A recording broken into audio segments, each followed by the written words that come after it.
All right. Hey, what's up? We are back. We are back for 2015. We're in a new year. My name is Khaliq Glover, and I love that the year is starting out with a bang. Hey, we just got done going to the NAMM show, and those of you that know me and have been following me, you know I am a newlywed right now. Just had my 1 year anniversary, in fact, yesterday. So we're rolling the year along. It's starting great. Everything's wonderful in life and love and finances and music and career and everything. What more can you ask for than just having life going in a wonderful way? So we all like talking about positive things. I got my boys here, and we're all going to talk about the great things that we've seen, the great visions we have for the upcoming year, and some of the things you should be looking at and paying attention to. There's a lot of stuff on the horizon out here, and I'm just really excited and stoked about it all. And got my boy Dave Hampton on here, got Andrew, got Bill, got Brad on here, and a lot of other people are going to be coming in and joining real soon. So, hey, we got some open slots. We can hold it for 10 people. Come on in. And those of you guys that are watching online, just watching us, and you just want to chill and check it out or catching it on the replay, do your thing too. There's going to be a lot of great information. We haven't done this in a little while, so we got a lot to talk about. So with that, what's up, fellas? What's happening, man? Yeah. What's up, Bill? Ain't seen you in a while, man. What you been up to? Everything's good. How's everything with you guys? Everything's good. We're just talking with different groups and making our affiliations. Wayne Silver's The Ice Plant, and a few other studios that we're trying to figure out how we can bounce some ideas around between everybody. Oh, very cool. Yeah, Rick Carson out at Make Believe Studios. You know, like a few of us are coming up with some good plans for 2015. Oh, okay. These are all studios up in New York? No, Rick's out in Omaha or something like that. Oh, okay. Yeah, he does stuff out in Los Angeles, but Wayne's over here in his new studio is going to be in Astoria, Queens. They had a studio, and then they had a falling out with the landlord or whatever, so they had their stuff in storage. So now they're rebuilding their studio in a different place, and they've got a blog up showing their progress and all that, so that's going to be pretty cool. Very, very cool. What else you got going on, man? I haven't had a chance to really get in depth with you in a while because I've been a little busy. Well, basically, at this point, doing online mixing with Nicecast, which is similar to Source Live. Right. So basically, you can send, we can send audio to each other here with studio mode and stereo, but there are pretty much certain limitations to it. But Nicecast has a really good sound to it, and the person on the other end can really make decisions based on what they're hearing and sign off on a project. So that's cool. It's that's funny, the new thing. For like probably a couple of years since when they first came out, Rogue Amoeba, I think it is, and yep, exactly. I opened it up once, so it's really cool, huh? Yeah, I mean it depends. It's the same way that I'm used to editing video to begin with, because normally you edit video with the client there, or if you're not going to do that, you could use Final Cut Pro, and you can send them the video and the time code over iChat Theater, and wherever they're sitting, it's as if they're doing a supervised edit. So it's the same thing with music. You can get the mix in the ballpark where you feel like it's supposed to be, and then bring the client in and have them listen in real time and tell you what to do. So I just find that personally to be a lot faster than making a guess at what you think their idea of a good song is, sending in an email, waiting for them to type some comments to you, and sending files back and forth. It's a waste of time. So to me that's the new move is Nicecast. Yeah, okay, I'm gonna have to check that out and play with it then. At the NAMM show, I was talking with the guys, the Source Connect guys, the Source Elements people, and they got some nice things coming to try to expand their platform a little bit more as well. So I'm just going to get more into that because, like you said, the traditional way of either emailing or Dropboxing or whatever, other ways of you doing it, it's a slower process. So yeah, now's the time for real time. Yeah, it's way slower. I mean, there's no such thing as, somebody says turn up, the vocal. What does that mean? Nothing. So you turn it up to where you think it should be, then they're going to say either turn it up more or turn it back down. That's a waste of time. Right. Are you guys using T1 for that? No, no, you don't even have to. It's a good. I'm on FiOS, so I'm fiber optic, so I'm as fast as you're pretty much going to get. You don't really need a T1, but the thing that you need, Brad, a higher resolution or a higher data rate connection for is if you're going to have several people listen at the same time. So if you have a band that one person's in California, one person's in England, one person's in Colorado, and you want to have all three of those, and you're sending all three of them a 320 kbps MP3 stream, you've got to start multiplying. So that's the only problem. The only problem I've seen is when the person on the other end doesn't have a good system where they can receive all the throughput that my system's putting out. Interesting. Yeah. That's cool though. And tell them where they can get that. I know you've spoken about it before and we've talked about it, but anybody that's new, tell them what it is, because you know. Yeah, well, basically, it's Rogue Amoeba is the company, and it's called Nicecast, Nicecast, one word, and it's basically what it does is it creates an iTunes radio station. So what happens is you are broadcasting from your system. You select what you want to. You can select your DAW to output it from. Or you can select QuickTime player or whatever, and you select what you're outputting from, and then you output over your internet connection an iTunes server. So then you give them the link, and then they can listen in from whatever they're listening from. It could be their phone. They could have their iPhone with some headphones connected to it. They can listen to that. They can listen on a system in their home. They can listen in a studio, wherever it is. So it's all server side heavy. The client side doesn't have to have any hardware or any type of really technology at all. They just have to have the ability to listen in on a streaming audio file. Yeah, yeah. It's basically an extension of IceCast, which a lot of people started their own home radio stations with and things like that. Yeah, that makes sense. I mean, they probably took the name directly off of there if that's a derivative of IceCast, yeah. Yeah, yeah.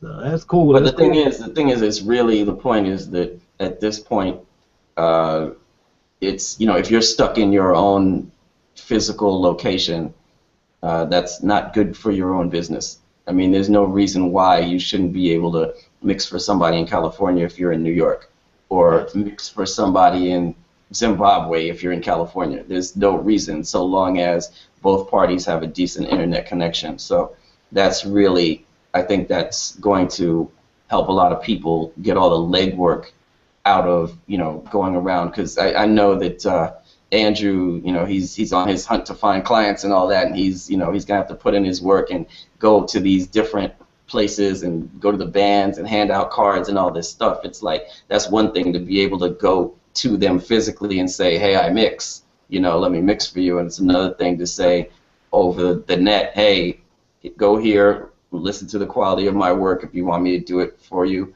you send me the files, we'll do it over the net and everything's cool. Yeah, yeah. What's really cool is you can actually hook them up in real time, as close to real time as you can get. So if they just kind of, if you just want to kind of get some things going and get them hooked right away, you can do it with something like that easily, you know. Yeah. That too. What were you gonna say, Andrew? Just saying the flight prices are racking up as I'm trying to get clients around the world. So it's something like this has to be really good. What's the kind of pricing on the software? Well, the pricing is technically zero, because basically Nicecast is free to use up until 60 minutes, and once you get to 60 minutes, it fuzzes out on you. If you want to be able to use it indefinitely without having to reset it, it's a $59 license. So basically, it gets paid for on your first gig. Yeah. Right, well, that's just worth getting, isn't it? You know, for the sake of yeah. Yeah. That's called an investment. Yeah, very much so. Like anything else in a piece of gear, or, you know, any of the software, if it enables you to do something. It's definitely an investment, and it's also 60 minutes is actually a very long time when you're mixing. So, I mean, it's really not likely, especially if you have the mix already in the ballpark, it's really not likely that you're going to take a whole hour of back and forth. I mean, if you think about the style of sending files to people and they email you comments back and blah, blah, blah, all that seems to take a long time, but if you compress it into the real amount of time, it's not actually an hour. So, I mean, you can technically use Nicecast for free, and you'll probably spend 40 minutes after you've already, you know, put the mix together. You'll probably only spend 40 minutes going back and forth saying, tweak this, tweak that, print it. You know, so technically you can use it for free, but, I mean, $59 is a drop in the bucket. Is it 60 minutes per session so you can reset it if you were like... Yeah, you turn it off, you turn it back on, it starts again for another 60 minutes. Yeah. I'll see how my clients pan out first, and then see if that's what need to make the investment. That's what's up. It's so wordy they are. Plus, if you got it on 2 computers and you got 2 hours. There's always a way around the system, huh? But no, what we're saying is you have it on 1 computer and you have 2 hours. You just turn it off and turn it back on. That's what I'm saying. Yep. There's a way. There's a way. That's cool. Well, Brad, I ain't seen you in a while, man. What's going on with you, buddy? Hey man, it's just our schedules are tough. You know, for some reason or another, I tend to be working a lot while you're holding these things. But That's a good thing. Mm-hmm. I said that's always a good thing. Yeah, it is. It's always good to catch up with you all too. Brad, you got the Ocean Way plug-in on your mic over there? I'm going through a board. You know, the vocal guys always got to have reverb. Yeah, I gotta have reverb, man. I'm working on. You know, that was funny what Dave said the other day, Bill, about your Darth Vader thing. Though I've been looking for that for you. Okay, thanks. Because that dark background, it's great. But you know, my main thing's a little bit more steady. I mean, I'm always working with various people on different projects. I'm working with Brian Verberts on something, and Mark Palladino on another. But my fun is you know, where you guys have your toys and stuff that you play with electronically. My fun is when I'm working with these singers one-on-one, like you know, Bill was saying how much faster it is to work one-on-one. I won't work any other way. Cause it's just too slow, and yeah. Anyway, I don't even think about doing it because it just doesn't work. But I was having a blast with a client the other day. She was singing a cappella, Bobby McGee by you know, Janis Joplin, and you know, a cappella. You don't have the band, you don't have the drums, you don't have the pushing, you know, and you don't have the music and stuff pounding in your headphones and so forth. And so we were really getting into the feel of it. You know, I talked to her a lot about, you know, what's the song about, and you know, a lot of times it's amazing that singers don't even know about this, what the song is about. So we go through a lot of that. But the fun part was, I got her up to a level where she was into it, but I could tell that there was still something missing. You know, just she needed something more, and so I decided I was going to be drums. And as somebody said the other day when they saw my little video clip, I did a beatbox, I guess is what you call it. So, you know, she's singing in her headphones on her mic doing her thing, and then I'm over here in front of her going,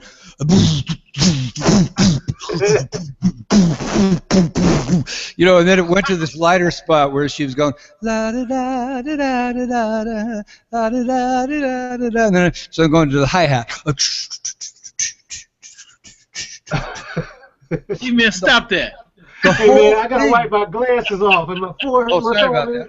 You The got whole me, man. thing changed, man. Her vocal performance was like, it was so much fun just to see. Someone's gonna have to watch out with them skills. Well, here's the one that really gets you is when we go like this. Right. You gotta keep your screen wiped off all the time. Hold on for a second. Go ahead, y'all. Go ahead. I'm gonna. Sorry, Brad. I don't think I've talked to you before. Are you a vocal coach? Are you vocal production? What?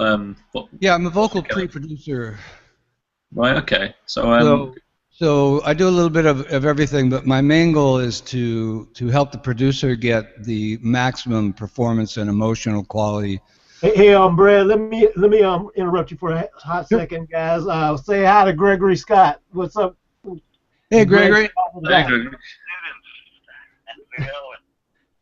Yeah, we got Greg Scott on here, man. We're gonna get him on one of these hangouts. I was just wanting to say what's up. Greg, what's up? Yeah, what's okay. So anyway, I'm sorry to interrupt you guys. Ask him how his album's coming. Bill said, "How's your album coming?" Greg. Yeah. Bill Kamek asked, "How was your album coming?" I am so overdue to call Bill back. But it's going slowly, and now it's going to be going even more slowly because we are moving house. So I'm pulling my whole studio apart. Oh wow, you taking everything apart, huh? Everything. Yep. Okay, cool. Across town. Okay, well, we'll get you on there. We got to hear some music, man. We got to hear some music. Yeah, right.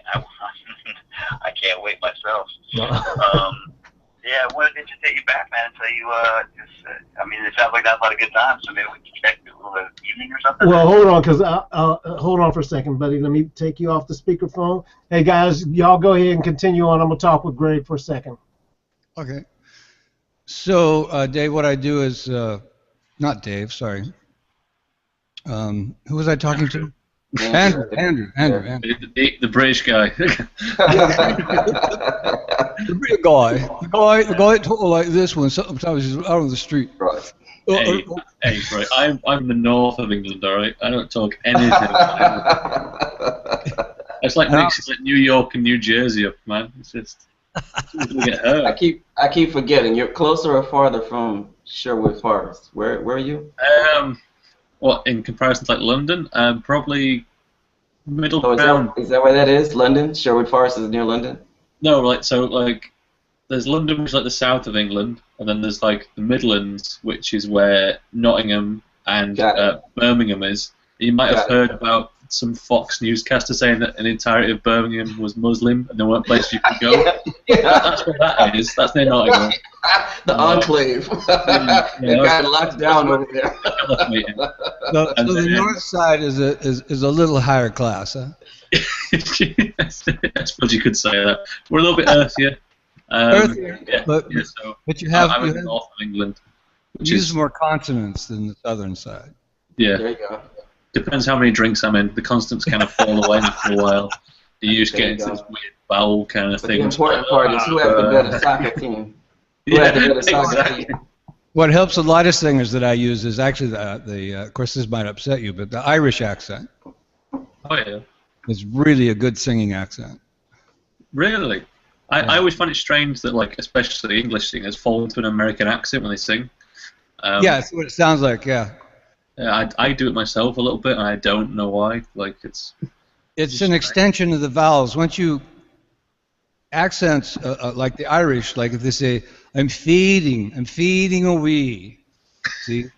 When you say a vowel very short, feed, then the E can take over. But when you hold it out, I'm feeding away, then all of a sudden you can call it almost any accent you want. As soon as you start lengthening the vowels out. There's space for notes for you to kind of attach words to. Yes. But a lot of the American vowels, the people actually try to sing are too broad for the voice, and they go fading away, and it causes a lot of distortion and a lot of a lot of bad pitches and so forth. So if I can get it into their head to be Irish for a moment and think, and literally think in their head, I'm fading away. Next thing you know, it starts to sound really good, and it doesn't sound Irish and it doesn't sound American. It just sounds good. And sometimes, I use Southern Black, the same thing. Like yo mama. Somebody saying your mama just loves you, and it's like, oh God, that sounds horrible. They say, look, think of Southern Black. Say your mama, and then next thing you know, they're singing, oh your mama, and it's just weird stuff, but it's so much fun. Like I say, you guys have your toys, and I have mine. Unless your only Irish reference is the guy off the cereal box. Right. And then it's Lucky Charms. City of consolations, rice and rye. Robert Plant. Come on, Robert Plant. Yeah. I'm gonna next time I've got a singer ring, I'm gonna say that, like, just pretend you're kind of Irish Southern Black and like your voice will be That's right. Next. I wanted to know what song the lyric is Your Mama. Yeah. I want to know that. But that explains Dave's accent. But that explains Dave's accent because Los Angeles is more south than New York. So. Yeah, man. Yeah, because the Your Mamas you get down here are followed by some MS. Right? Yeah. Boy, did I open a bag of cookies. You sure did. Right, yeah. Because when you go Your Mama, I'm going like, okay, is he going to finish the sentence? I was thinking, Dave, you and I were back in the 80s. You remember the Toyota trucks and they say, yo? Mm-hmm. Yo Mama. Just, I can't remember who made that famous, but it was some yo mama. Not your mama, but yo mama. That's funny. That's where I think of that from. But sometimes Yiddish will work. Oh, my God. Your job sounds like a political minefield, Brad. I can tell. Well, see, this is an international stage, right? So. Yeah. Oh, I got to get everybody. I'm back. That's funny. You okay, man? What happened? No. I was just getting them. We trying to get some stuff happening. He has some great stuff, great hardware and software. So those of you guys, I'm sure you already know about it. But if you don't know, go to thehouseofkush.com. Kush, K-U-S-H. Yeah, because that means another thing too. Yeah. Oh, yeah. I gotta be careful. Let me explain a little further. You ain't been on the line. We've been dealing with a whole lot of double entendre here today. We've been having some fun right about now. We've been having some fun for a minute. Where you been? Oh, I had to speak about the House of Kush. Yeah. I heard the young guys in the alley out back talking about that too.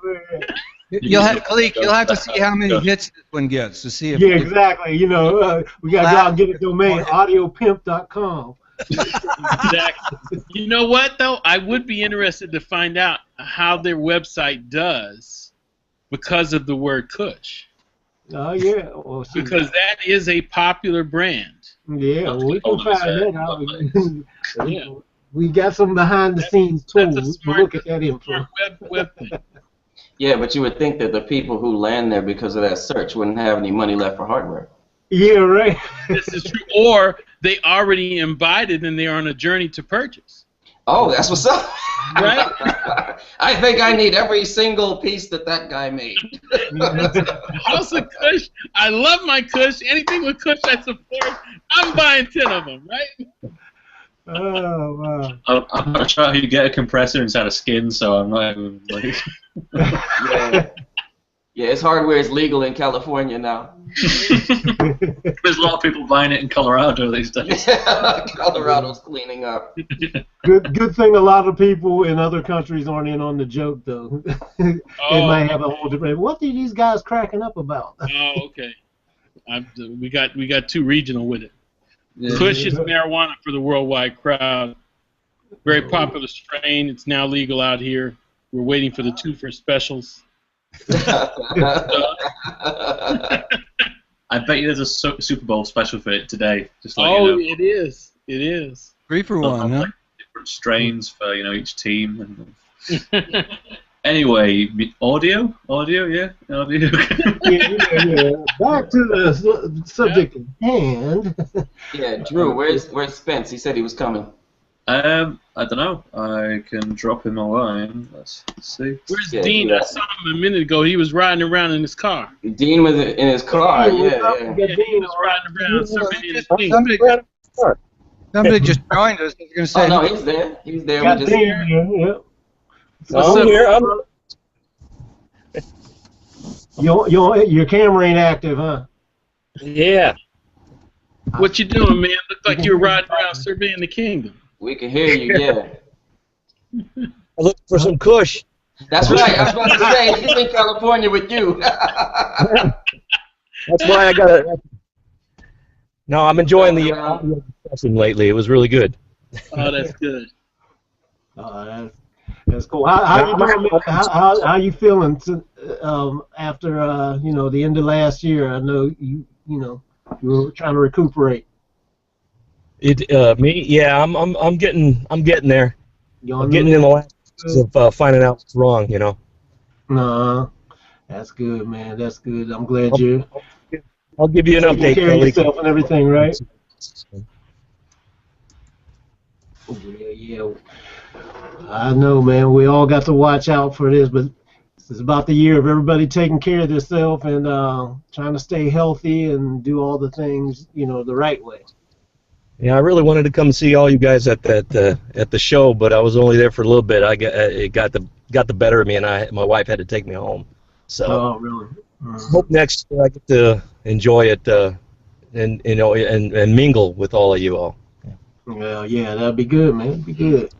Yeah, it was really cool. It was a good show. Speaking about the show too, other than me and Dave, did anybody else get there? And Dean, you popped in for a second. Dean, did you run across anything that caught your eye? No, because I didn't go into the main. I didn't get a badge and go in like all you. I was at some of the non-paying events. I was covering it. Mm-hmm. And over at the Hilton, talking with some of the musicians over there. And oh, you were to Hilton? We were staying there. For Saturday. Man, you should have reached out because that's where me and Dave were staying, actually. Yeah. Oh, is that right? Well, I haven't been able to go to any of those like you guys because I didn't think I had the right credentials to get in. Or you got to be invited, right? Well, I mean, you got connections, brother. You got connections, baby. If you was in the Hilton talking to musicians, that's more than I did. Really? Really? Well, I'll do my due diligence this time. I've been kind of like shy for the whole thing because I figured that's a sort of an inside club with all you guys. No. Just so that you guys know, NAMM is actually a show where started out as a band instrument show, but it's a show where people and music stores go to place orders and see the new equipment. So right. The fact that there is a public day and sometimes public people get in to watch or they come in and a lot of artists say, oh, I'm going there to get endorsements. That is not a show that is for endorsements. It is a show that is for placing orders at music stores so that they can see the new gear and place their orders for the year and see new products that are coming out and compatibility and all that stuff. And so I think a lot of times it's misunderstood. There's a lot of functions that go on in the hotel and all in the surrounding area that are for free, and you can walk through and see them, demonstrations and meetings and things like that. And if you go to the NAMM.org site, it'll tell you which ones are free and give you a schedule of what's going on. I think this year they even had a schedule you can download into your phone. Yeah. Great. Well, I'll have to get in on it because I'm missing out, especially now that I have so many friends going down there, including you guys and the Pensado students. I got so many more people that I know, and I'm missing out now. So I got to get in on it. Get in on it. Don't be so shy, brother. You got friends. Yeah. Thank you. I appreciate it. Yeah. Anybody else make it down there? Brad, were you there? I was going to be there, but I didn't. Brad had work because he was supposed to visit me, and he was so busy. Yeah, basically. But I didn't know if I was going to be there or not, and so UE didn't give me a pass. And then when I said, "Hey, I'm coming," and they said, "We don't have a pass for you," and I couldn't get a pass, so it was too late.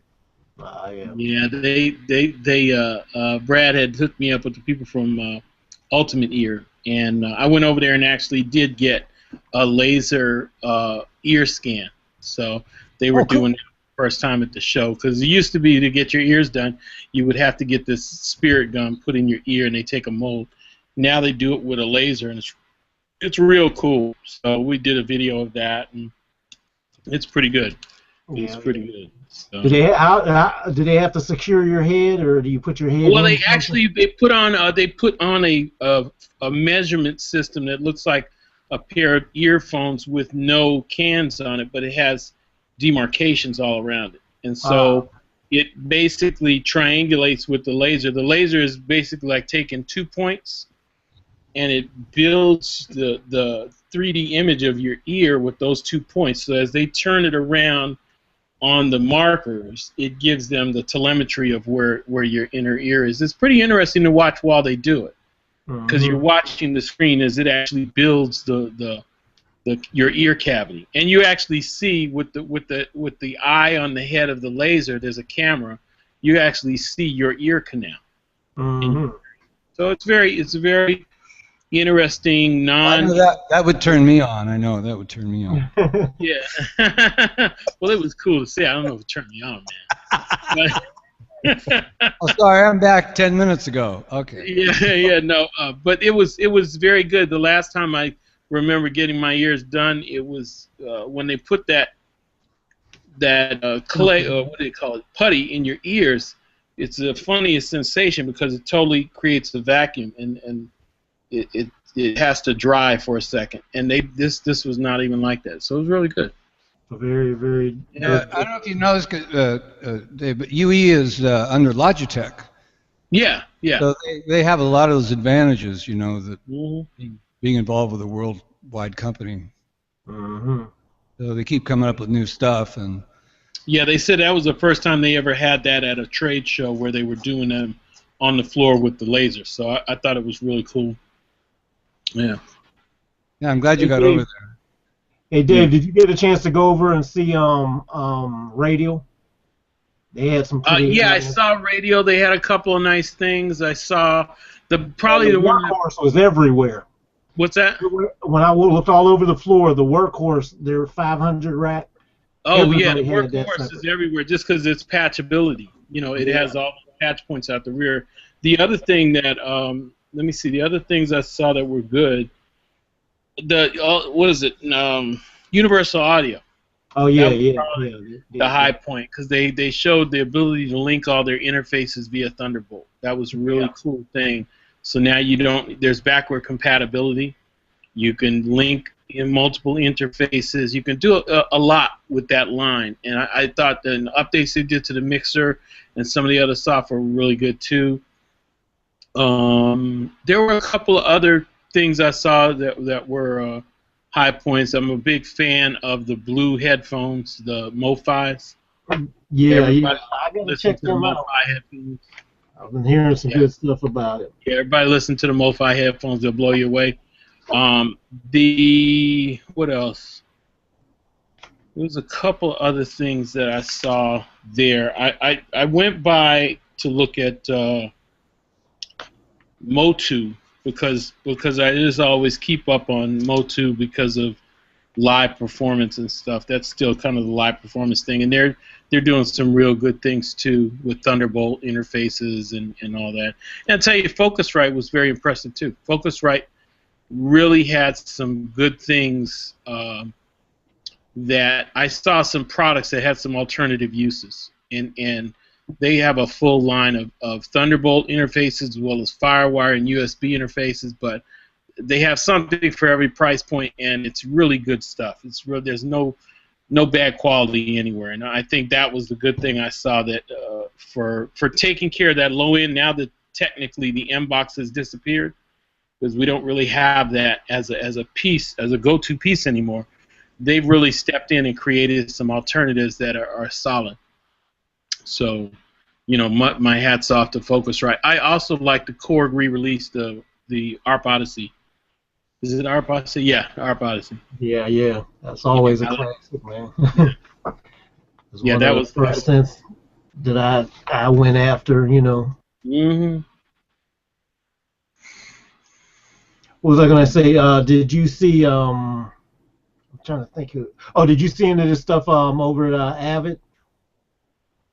Yeah, I saw 12, and you know, I Okay, no said. Well, I don't know how that's gonna go over with everybody. I don't. There's a lot of times when companies do releases of things and ideas to be cutting edge that it makes sense, and there's sometimes when it's like you're really trying to push people to something that they habitually they don't do. You know, online collaboration is something that has been tried and tried and tried, and so some of the ability to access and be able to have some of these things available to you online or updatable, or, you know, here you just have to be a subscriber to the, you know, in the case of Pro Tools is such a standard that, and the cost of it is so intrusive. By the time you get finished buying into a system, I don't want to have to do any extra dancing to use it. And I think most people who are users and owners of Pro Tools feel the same way. Shoot, even if you just buy native Pro Tools and you get it on your laptop, by the time you finish that exercise, you don't want to see nothing else Pro Tools. You just want to use it and make some money back because it's going to cost you to have that conversation. What about the people that avid jerked all of their consoles? How about them? See, I'm trying not to say that, but see, I'm trying to be cool, brother. That's why I did the handoff. You up here. I'm trying. I got the clip notes over here. Okay, you up here trying to be my eye. So I don't need you to be that raw. My bad. Carry on. You know, I was trying to be diplomatic about it, but truthfully, a lot of people have spent a lot of money on a lot of products, and so they like to feel at some point they can catch up and make this relationship work for themselves. And I think at this point, I keep wanting to call them Disney, for Avid to be open source now. Now we're friendly with everybody after years of not being open. It's very unfamiliar territory. And most people have been so busy figuring out workarounds that they don't believe it anyway. And then when they do get a hold of that information, they're going, yeah, but how much is it going to cost me? Right? So I think through poor maintenance of their relationships with their customers, you know, if I have a customer who at the minimum buys an HD rig, which means they're minimally spending about $8,000 with me, I'm going to respect each and every one of those $8,000 spending customers and try and make them love me so that when it's time to spend another 3, 4, or even update, that they're thinking of me. But I'm not going to keep taking them on the joyride of some of the things that have gone through with the up and down of the company. It's very hard, you know. And this, again, we're talking a system that is, how old is it now? Let's say 25 years old. Mm-hmm. Truthfully, how long have we been into let's just say HD lifestyle? Probably about 20 plus years, right? Yeah, it's been a while. So that's a good time to establish yourself as a standard, and it's a good time to kind of get with your constituency and make sure you're serving them. So I really think it's up to the new leadership at that company, and they have a lot of new people at the head of it, and they feel like they're really going strong to do that. You know, that being said, you have companies also like PreSonus who have been laying the groundwork for addressing everybody with the who need the same things but don't have the same pocketbook, and they've been doing it well. Yeah. So, you know, I think that the gap between the software and hardware has come down, and that we're going to see a lot more people. I just read an article about somebody who is live recording using PreSonus, but they're going to correct everything in Pro Tools, and they realized, the person who taught them realized that he taught them in Pro Tools, but they figured out a way to make money using PreSonus.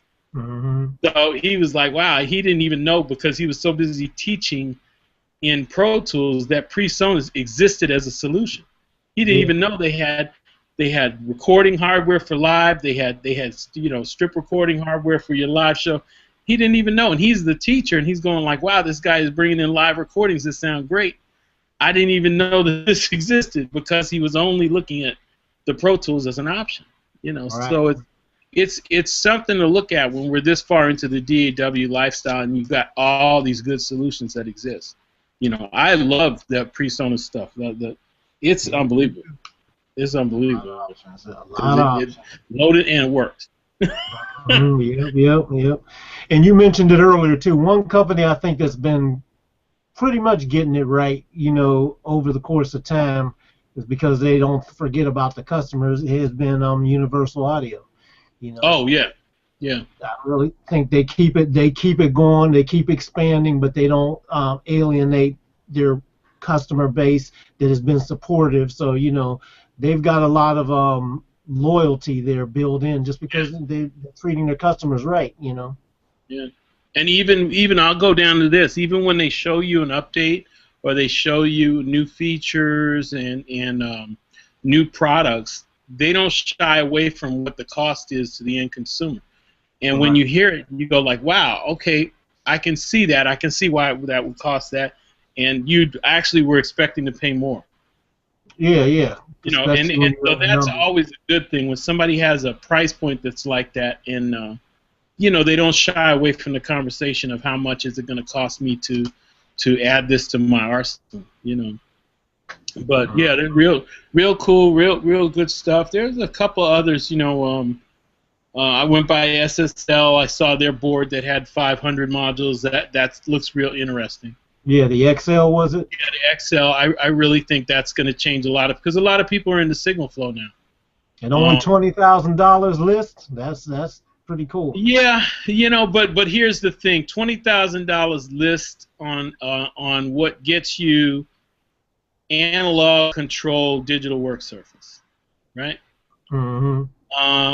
And it gives you some amount of selected signal flow, so you basically can design your old desktop experience of both analog and digital and interface with your computer. So they did incorporate a lot of the products that they've been doing. It's a very smart product. At a $20,000 list price, you'll probably still be able to get a decent cost. And then whatever you decide to put in there is going to really kind of customize it to what you see fit. So I mean, considering some of the other things I saw that were $20,000, I don't know how much. I went and saw the radar machine, and some of you should look it up. Yeah, that's what I want. I forgot about seeing that. Yeah, I went and walked to see the radar machine, and if you're wondering, do everybody here know what radar is? So radar is a multi-track recorder that was based on a PC, a rack-mountable PC. Hardware recorder. Hardware recorder. So now what's happened is they have basically crossed up the same unit but mixed it with Pro Tools delivery. So you have a screen on the front, Pro Tools, and then you have the ability to tap in and out to the machine and get all your I/O in there. So they're using Pro Tools as the software now instead of their own Pro Tools as the software. Yeah. Okay. Yeah. And so I thought it was clever. I walked around the back and saw that it was a PC still. And so I'm not really a fan of selling me, reselling me the same cow, right? I don't want to buy the same cow. With a fancy name put on it. Right, and when I walked around the back, I'm like, oh, it's a PC. Okay, cool, I get it. It's got and very well so. I mean, a lot of people will go for it because a lot of people like that front end, but I think that remains to be seen because it certainly eliminates you having to buy a tower and a this and a that, and there will be some people who jump on it, but I think it really is going to be about the support they have for everybody. Yeah. Well, here's the other thing too, Dave, about that, because we know and have even owned the radar system. It was absolutely back in the day one of the very best recording systems available. There was just something about it, the I/O and everything, the way it handled the sound and its own software and everything, all of it worked. So now with this essentially being a front end for Pro Tools, is the hardware, is the A to D, DDA converters and all that stuff still up to the task like it was back in the day that separated it from... That I don't know, because most of the time when I see a unit like that, I want to take my screwdriver and take it apart. See how much of what I'm looking at is really ready for this show and how much of it was hot rodded to make the show and just do what it had to do. But that being said, you got to remember back in the day, we were still talking about moving hard drives, moving parts. Today we're talking about solid state memory and other things that exist to eliminate the fudge factor of working with PCs. Working with PCs, as most of you guys know who work with PCs, is very unforgiving. PC's taking everything that happens as a piece, as an event, and every little thing that happens as an event goes somewhere and boom, and so when you're trying to do audio, you really don't need anything but an audio conscious microprocessor. You don't need anything that's going to take in all these other random occurrences. And so I don't know. I'm always a little cautious about PC based things. Because they do work, but it's usually not without a lot of special things that have to go on to kind of secure the environment. Well, that's what the original radar basically was. So it's like when you make it kind of more generic, you kind of take away what made it work in the first place. Right. To me. Right. I mean, I thought it was nice to be able to look on a tiny screen and see, oh, look, I can see all my Pro Tools files, and I know that, that a lot of that is just insurance.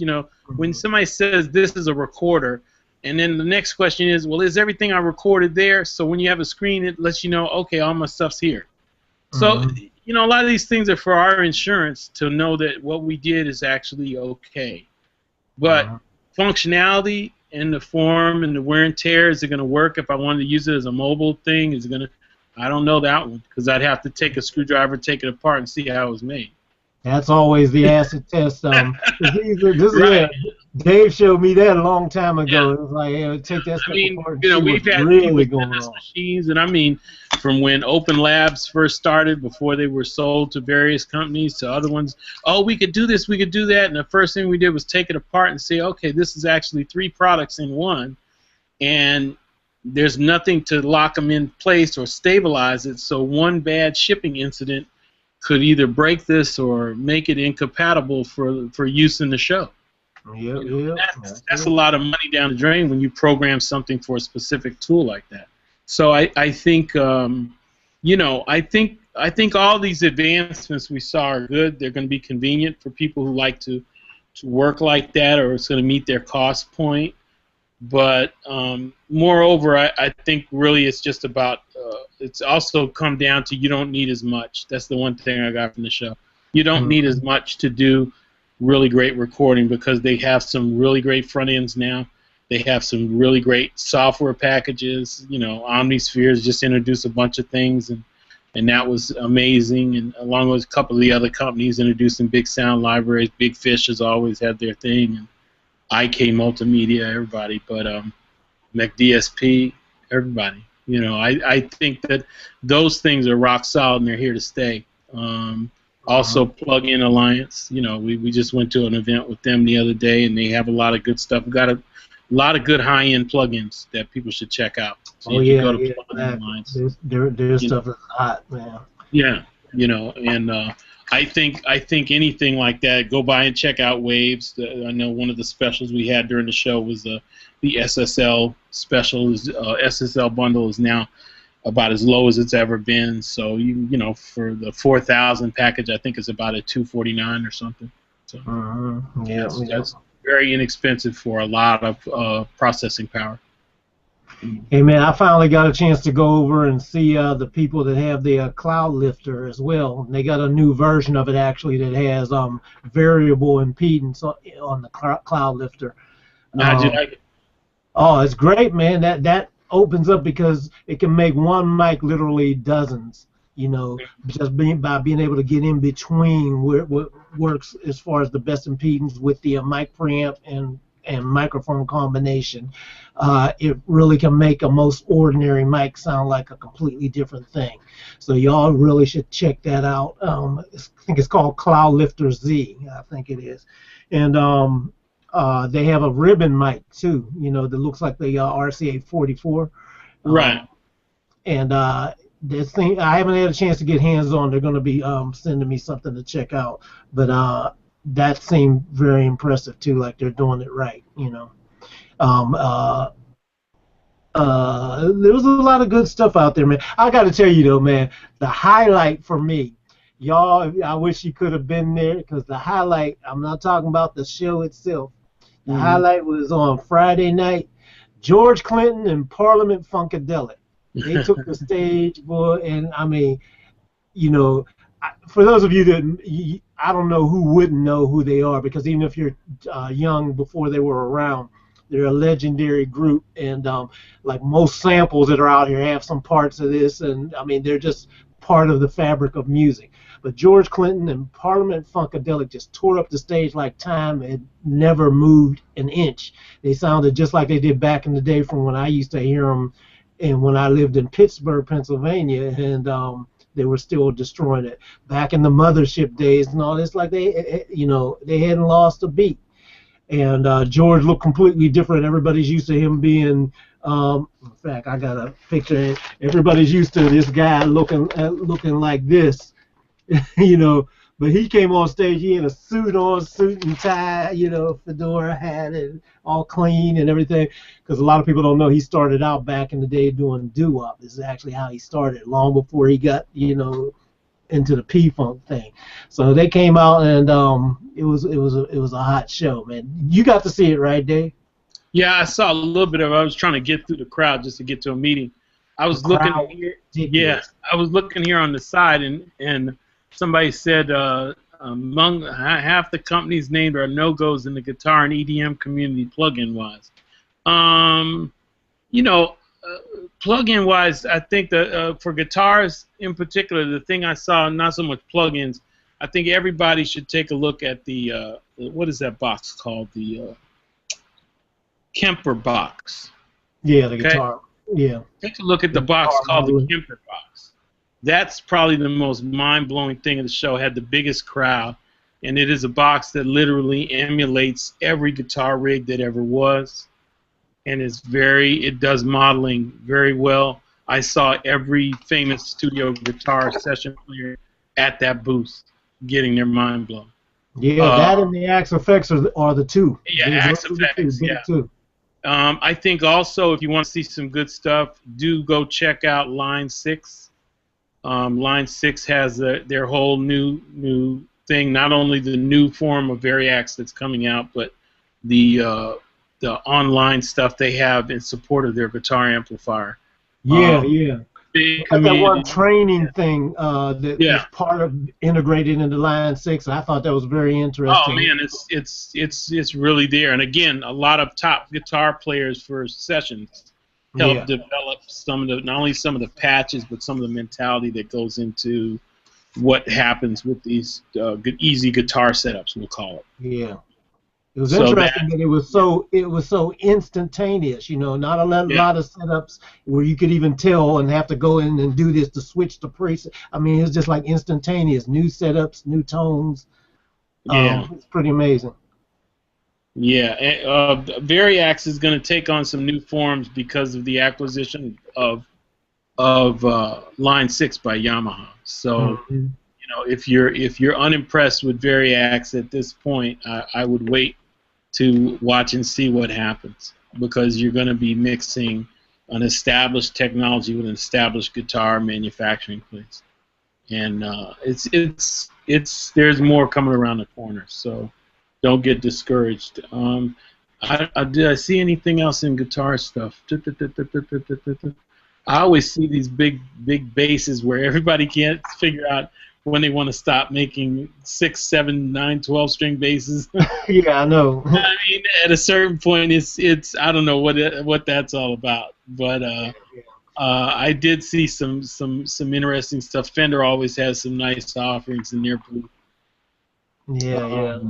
I'm trying to think of Angelico booth, and man, they got some beautiful guitars, boy. Wow, it was a lot of them companies. I heard one guitar by the company Godin.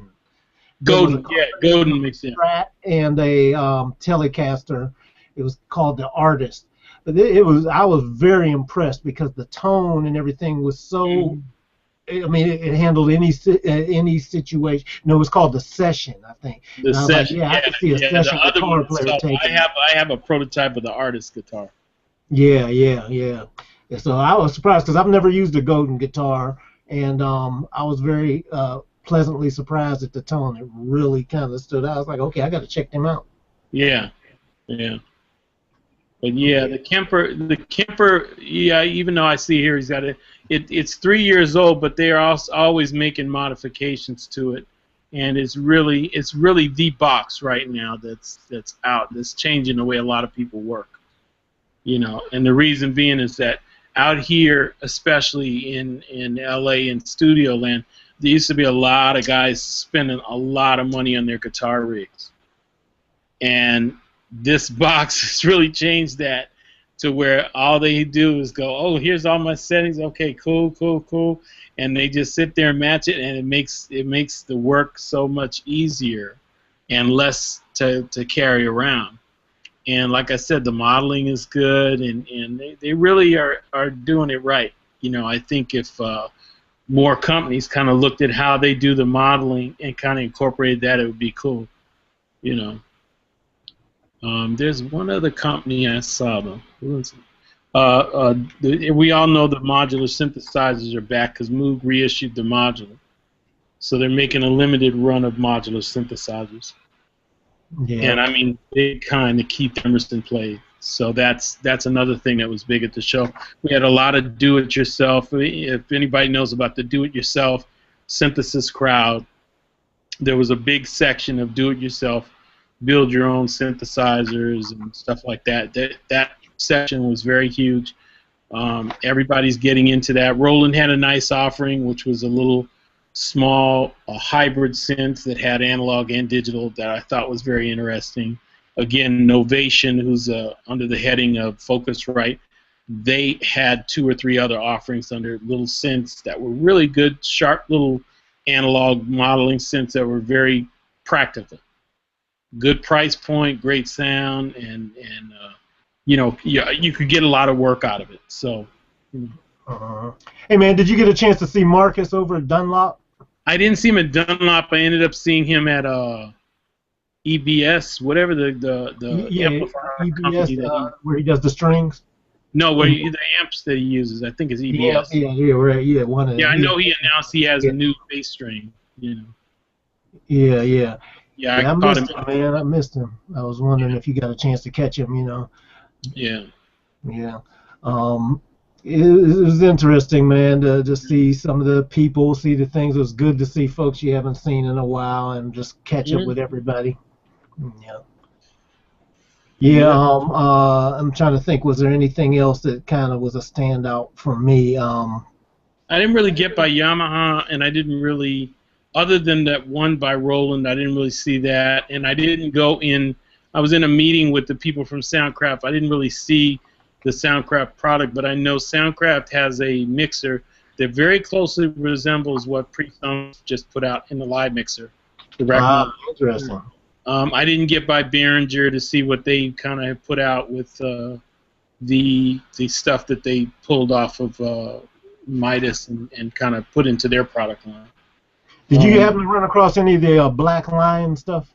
Oh yeah, I went by Black Lion just to say hi, and I'm a fan of the Black Lion clocks. They have a 2-channel preamp that looks pretty nice. That's what I was gonna say. That's their stuff is good. I like Black Lion stuff. Yeah. And Dangerous Electronics. They came out with a new, what is it? Mic Pre. You know what? Hold on. It's like here. It's converter. They came out with a new converter. Can you see that? Yeah, hear everything. Yeah.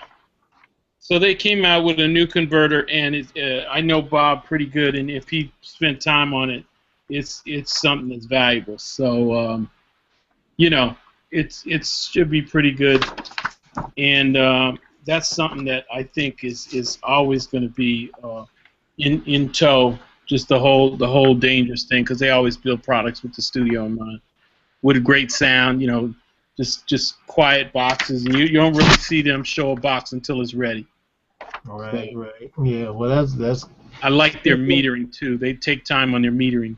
You know? Now, you know what? I want to dig in and talk to the folks, you know, over at Blue Microphone about those Mo-Fi headphones, just to see what's going on with them, because that might be the next kind of thing. You know, I haven't had a chance to play with one myself, so you've had a chance to really kind of extensively dig in with it, Dave. Yeah. You know, go on and break them out, bro. I was just pulling out my birthday present. So this is them. That's them, yeah.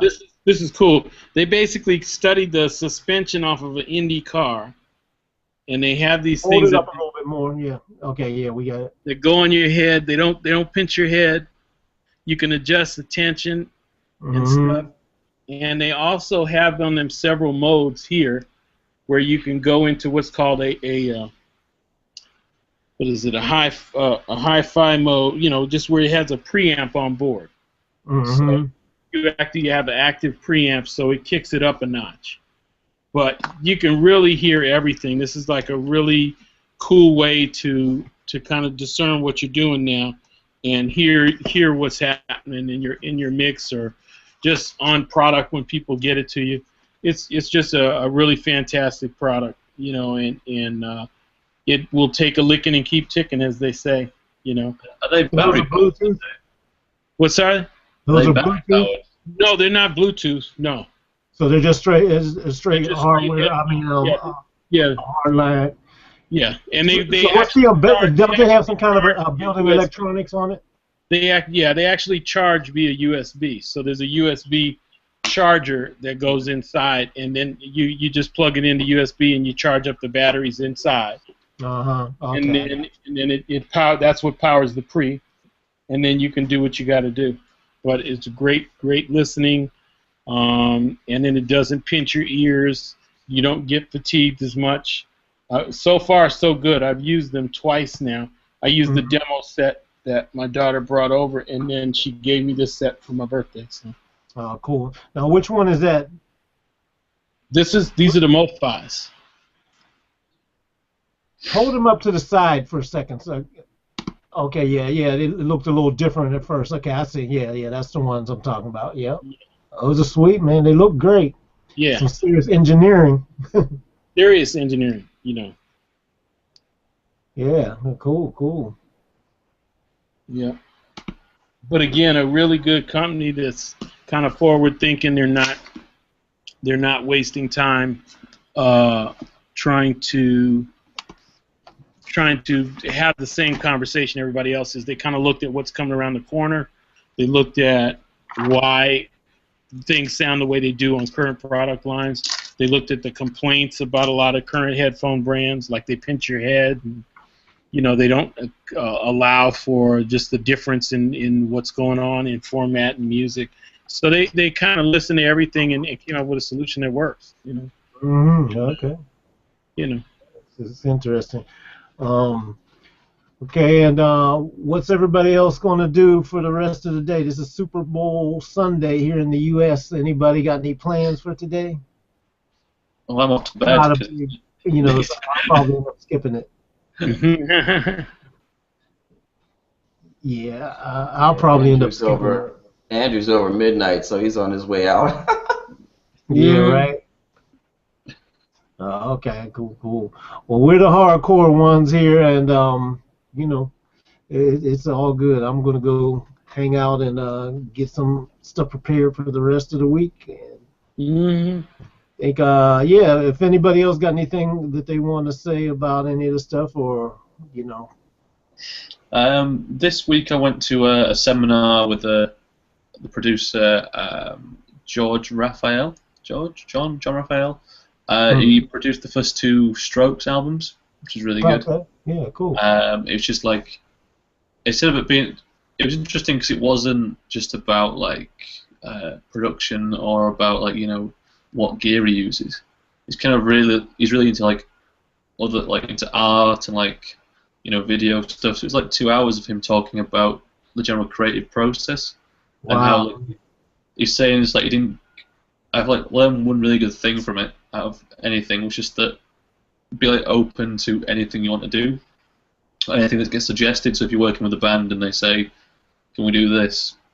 Unless you know it's going to destroy something in your room, you know, at least try it. And he was talking about like putting up, scrunching up newspaper around like mics on hi-hats and stuff to make them sound like even kind of weirder and kind of more harsh. It was really interesting. Strange guy, but yeah, that's one thing I want to talk about. Strange is good. Yeah, very good, man. Oh, I'm so tired. Cool, man. How long was it? How long was it? He talked for about 2 hours, kind of like about what he did. Then he did about a Q&A, maybe another like 45 minutes. Most people asking him about, you know, what he did with the strokes. I asked him a few things about, like, how he chooses his mastering engineers and stuff about engineering specifically. I think most people there were musicians and like kind of wanting to know about the strokes, which is fair enough. So I kind of used the opportunity as like a marketing, like, you know, function. Since everyone was musicians, I spent like an hour talking to 2 bands. So I maybe bagged 1 client off that, and then I think as talking about engineering in a room full of musicians, people now know me as an engineer. Just like a very kind of like sneaky way of getting into people's minds in the area. But no, it was really good. Yeah, really kind of. What was the biggest takeaway from the event, would you say, for you? Just, I suppose, like, yeah, be free to try anything, and since you're working with other people's like output, you should trust them to know what they want. Don't try and assume things. So if you're working with someone and you go, oh, they're this kind of band, don't just go, well, okay, I know what that sounds like, so I'll do what I'll do. You know, don't listen to what they want to do and do that, and then add your kind of engineering science on top of that to get it to where it needs to be. I think kind of in other words, it's not about you. It's that's pretty much. Yeah, we always have to remind ourselves. That's a great lesson to learn. You know, you discover a lot of things. I often tell you guys about some of the situations like that, but my biggest lesson was, you know, when I first started working with some hip hop artists, and I had previously learned from working with you know, all the pop artists and everything, that the stuff they were asking me was technically incorrect, but it was the way they wanted to hear it. So when I got out of it and was like, well, that's too much bass or too much this, and I just got out of that and stepped out the way. Well, let me hear how you want to hear it. What do you think sounds good? And then, you know, when you get away and just try it, it may be technically wrong, but it might be exactly what's needed. Yeah, no, and it's hard to describe what technically right is when you get to kind of, because it's art, you know. Really no such thing as right or wrong. You know, it's because it's also conceptual. You know. Yeah, totally. So, you know, that's a good lesson to remember all the time. You know. Well, cool guys. Well, I think we can wrap it up here. We've been on, you know, almost 2 hours, about an hour and a half, I guess. Yeah. So if anybody has any closing things they want to hit before we close it out, if not, we're gonna go ahead and chill out for the rest of the day. But we're back on board now. You know, I got you know, I got out of the flow for a little bit because of just doing so many other things, and then you know, the events and all that stuff. This is that time of year. I think the last thing we have is the Grammys, and we got a couple other little minor things and all that, but for the most part, we're pretty much going to go. And Bill, what I think I'm going to do from now on is maybe go more closer towards this time, around 2 p.m. would probably be better for me. Does that work for you guys? Yeah, that'll work. Yeah. I think this is a better time, and anybody has a chance to get their day kind of going, or if you go to church or whatever and all that, you got time to get back, and it's not too early, not too late. All right, guys. Well, it was great having you on here. Thank you guys for hanging out with us again, and we'll get you back on it. We got a lot of good things coming up for this year. We're going to start formatting it more. I want to start actually transitioning this more. It's going to be more almost like a TV kind of show, you know, where we're going to have different segments and things like that, so that we make sure we cover some of the things that you guys are always asking me. You know, so as well as just kind of discussing and hanging out, we're going to definitely take you through a lot of good stuff. So anyway, everybody have a wonderful day, and I will catch you guys later. All right, fellas. Good seeing everybody. All